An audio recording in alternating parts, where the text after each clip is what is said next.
আসসালামু আলাইকুম। কেমন আছেন সবাই? আশা করি যে যেখানেই আছেন সুস্থ আছেন এবং ভালো আছেন। ফ্রেন্ডস, বাচ্চাদের পছন্দের তালিকায় সেই সাথে অতিথি আপ্যায়নে কেক এবং পুডিংয়ের কোনো বিকল্প নেই। কিন্তু দুইটাই যদি আমি আলাদাভাবে করতে যাই তাহলে কিন্তু প্রচুর সময় লাগবে। বাট ফারজানাস রেসিপি আজকে আপনাদেরকে এই কেক আর পুডিংটাকে লেয়ার করে করে দেখাবে। আর আমার রেসিপিগুলো যদি আপনাদের ভালো লেগে থাকে তাহলে প্লিজ অবশ্যই আমার চ্যানেলে সাবস্ক্রাইব করতে ভুলবেন না। তো চলুন গিয়ে দেখে নিই প্রথমেই কেকটা তৈরি করতে আমার কী কী উপকরণ লাগছে। এখানে আমি মুরগির ডিম নিয়েছি 3টা, ময়দা নিয়েছি 1/4 কাপ, কোকো পাউডার নিয়েছি 2 টেবিল চামচ, গুঁড়ো দুধ নিয়েছি 1 টেবিল চামচ, বেকিং পাউডার নিয়েছি 1/2 চা চামচ পরিমাণ, চিনি নিয়েছি 1/2 কাপ। এখানে 3 টেবিল চামচ চিনি আমি ব্যবহার করব ক্যারামেলের জন্য, আর বাকি 5 টেবিল চামচ চিনি ব্যবহার করব কেকের জন্য। ভ্যানিলা এসেন্স নিয়েছি 1/2 চা চামচ, বাটার নিয়েছি 3 টেবিল চামচ পরিমাণ। ব্যাস এই সামান্য উপকরণে তৈরি হয়ে যাবে লেয়ার পুডিং কেকের কেক ব্যাটার। তো চলুন গিয়ে দেখে নিই পুডিংটা তৈরি করতে আমার কী কী উপকরণ লাগছে। প্রথমে এখানে আমি মুরগির ডিম নিয়েছি 3টা, লিকুইড গরুর দুধ নিয়েছি 1 কাপ পরিমাণ, চিনি নিয়েছি আমি 1/3 কাপ। ব্যাস মাত্র এই 3টে উপকরণে তৈরি হয়ে যাবে লেয়ার পুডিং কেকের পুডিং। তো চলুন গিয়ে দেখে নিই প্রথমে পুডিংটা আমরা কিভাবে তৈরি করছি। পুডিংয়ের জন্য বড় একটা বোলে যে 3টা ডিম নিয়েছিলাম, ডিমের খোলসগুলো আমি ছাড়িয়ে নিয়েছি। এখন এরকম একটা হুইপ চামচ অথবা কাঁটা চামচ দিয়ে খুব ভালোভাবে আমি ডিমটাকে একটু ফেটিয়ে নেব। ডিমটা ফেটানো হয়ে গেলে এখন এর মধ্যে আমি অ্যাড করে দেব যে 1/3 কাপ চিনি আমি নিয়েছিলাম, সেই 1/3 কাপ চিনি। সম্পূর্ণ চিনিটাই আমি ডিমের মধ্যে খুব ভালোভাবে একটু গলিয়ে নেব। এখন ডিমের মধ্যে চিনিটা খুব ভালোভাবে গলে গেলে এর মধ্যে অ্যাড করে দেব 1 কাপ পরিমাণ লিকুইড গরুর দুধ দিয়ে আবার আমি খুব ভালোভাবে এটাকে একটু হুইপ চামচ দিয়ে নেড়ে চেড়ে নেব, যেন ডিম, চিনি এবং দুধটা খুব ভালোভাবে মিশে যায়। তো দেখুন ফ্রেন্ডস, পুডিংয়ের মিশ্রণটা তৈরি হয়ে গেছে। এখন লেয়ার পুডিং কেকের জন্য কেকের ব্যাটারটা তৈরি করে নেব। কেক ব্যাটারের জন্য প্রথমে আমি যে 3টা ডিম নিয়েছিলাম সেই 3টা ডিমের সাদা অংশ এবং হলুদ অংশ আলাদা করে নিয়েছি। এখন সাদা অংশটা আমি সরিয়ে রেখে হলুদ অংশটা একটা বোলের মধ্যে নিয়ে নেব।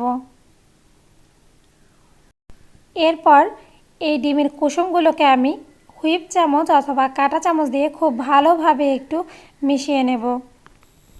ডিমের কুসুমটা খুব ভালোভাবে ফেটানো হয়ে গেলে এখন এর মধ্যে আমি অ্যাড করে দেব 3 টেবিল চামচ পরিমাণ রুম টেম্পারেচার বাটার দিয়ে ডিমের কুসুম আর বাটারটাকে আমি খুব ভালোভাবে একটু মিশিয়ে নেব। এখন ডিমের কুসুম আর বাটারটা ভালোভাবে মেশানো হয়ে গেলে এতে আমি অ্যাড করে দেব 5 টেবিল চামচ পরিমাণ চিনি। আর 3 টেবিল চামচ পরিমাণ চিনি আমি আগেই বলেছি ক্যারামেলের জন্য আমি রেখে দেব। এখন ডিমের কুসুম, বাটার এবং চিনিটাকে খুব ভালোভাবে আমি একটু হুইপ চামচ দিয়ে বিট করে নেব। 3টে উপকরণই কিন্তু খুব ভালোভাবে মিশে গেছে এবং এর মধ্যে একটা ক্রিমি ভাব চলে এসেছে। এখন এ পর্যায়ে আমি এতে অ্যাড করে দেব 1/2 চা চামচ পরিমাণ ভ্যানিলা এসেন্স। ডিমের কুসুমের সাথে সবগুলো জিনিস ভালোভাবে মিশে গেলে এখন এর মধ্যে আমি অ্যাড করে দেব যে ড্রাই ইনগ্রিডিয়েন্টসগুলো ছিল সেই ড্রাই ইনগ্রিডিয়েন্টসগুলো।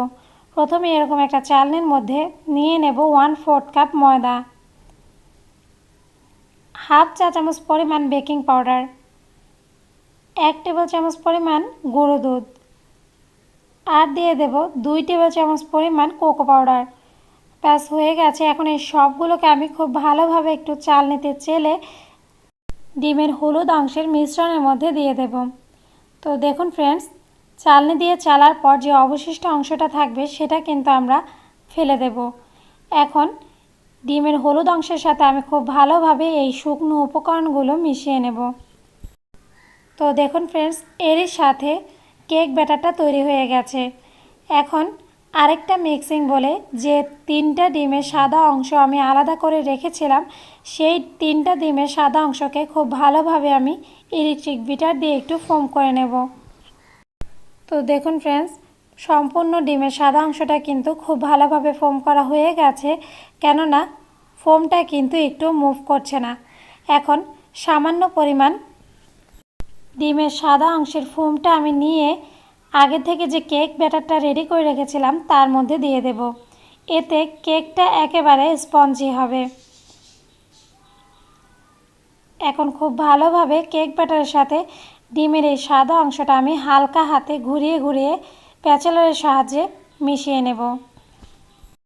দেখুন কেক ব্যাটারের সাথে ডিমের সাদা অংশ দিয়ে আমি যে ফোমটা তৈরি করেছিলাম সেটা পারফেক্টলি মেশানো হয়ে গেছে। এখন কেক ব্যাটার প্লাস পুডিং দুইটাই যেহেতু রেডি হয়ে গেছে, ক্যারামেলটা আমি তৈরি করে নেব।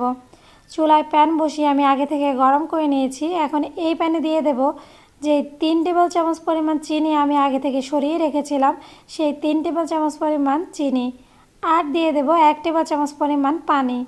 এখন এই চিনি আর পানিটাকে আমি লো হিটে খুব ভালোভাবে একটু গোল্ডেন ব্রাউন কালার করে ক্যারামেল তৈরি করে নেব। ক্যারামেলটা কিন্তু খুব সুন্দর করে গোল্ডেন ব্রাউন কালার হয়ে গেছে। এখন গ্যাস ওভেনটা বন্ধ করে খুব দ্রুত ক্যারামেলটা গরম থাকা অবস্থায় যেই পাত্রে আমি কেক পুডিংটা বসাবো সেই পাত্রের মধ্যে ক্যারামেলটা দিয়ে দেব। দিয়ে পাত্রটাকে খুব ভালোভাবে চারদিকে ঘুরিয়ে ক্যারামেলটা পাত্রের চারপাশে আমি লাগিয়ে নেব। তো সম্পূর্ণ পাত্রের মধ্যে ক্যারামেলটা খুব ভালোভাবে লাগানো হয়ে গেছে। এখন এই পাত্রে আমি দিয়ে দেব প্রথমে যে পুডিংয়ের মিশ্রণটা আমি তৈরি করে রেখেছিলাম সেই পুডিংয়ের মিশ্রণটা দেওয়া হয়ে গেলে এর উপরে আমি দিয়ে দেব যে কেক ব্যাটারটা রেডি করে রেখেছিলাম সেই কেক ব্যাটারটা। ফ্রেন্ডস, আপনারা কিন্তু ভয় পাবেন না, কেননা কেক ব্যাটার আর পুডিংয়ের মিশ্রণটা কিন্তু কোনোভাবেই একসাথে মিশে যাবে না। এটা যখন চুলায় দেব তখন কিন্তু আলাদা আলাদা হয়ে দুইটাই তৈরি হয়ে যাবে। এখন সম্পূর্ণ ব্যাটারটাই আমি পুডিংয়ের মিশ্রণের ওপর ঢেলে দেব। সম্পূর্ণ কেক ব্যাটারটাই পুডিংয়ের মিশ্রণে দেওয়া হয়ে গেলে এখন এটাকে আমি খুব ভালোভাবে একটু ঝাঁকিয়ে নেব, যেন এর মধ্যে কোনো বাবলস থাকলে তা বেরিয়ে আসে। এখন বাটিটাকে আমি ঢাকনা দিয়ে নর্মাল পুডিং ঠিক যেভাবে আমরা চুলায় তৈরি করে থাকি সেভাবে করব। এর জন্য আমি চুলায় আগে থেকে পর্যাপ্ত পরিমাণ পানি দিয়ে দিয়েছি, দিয়ে এটাকে খুব ভালো করে একটু বলক এনে রেখেছি। এখন এই বলক আসা পানিটার মধ্যে টিফিন বাটিটা আমি বসিয়ে দেব এবং অবশ্যই খেয়াল রাখবেন টিফিন বাটির 2 ভাগ যেন পানির মধ্যে ডুবে থাকে। এখন এর উপরে আমি আরও একটা ঢাকনা দিয়ে দেব, দিয়ে ঢাকনার উপরে আমি ভারী কোনো কিছু দিয়ে চাপা দিয়ে দেব, যেন এর ভেতরের ভাপটা বাইরে আসতে না পারে।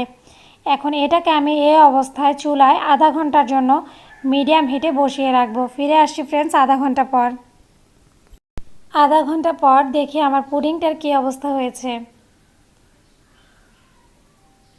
মাশাআল্লাহ, পুডিংটা কিন্তু একেবারে পারফেক্টলি তৈরি হয়ে গেছে। এখন এটাকে আমি নামিয়ে ঠান্ডা করে নেব।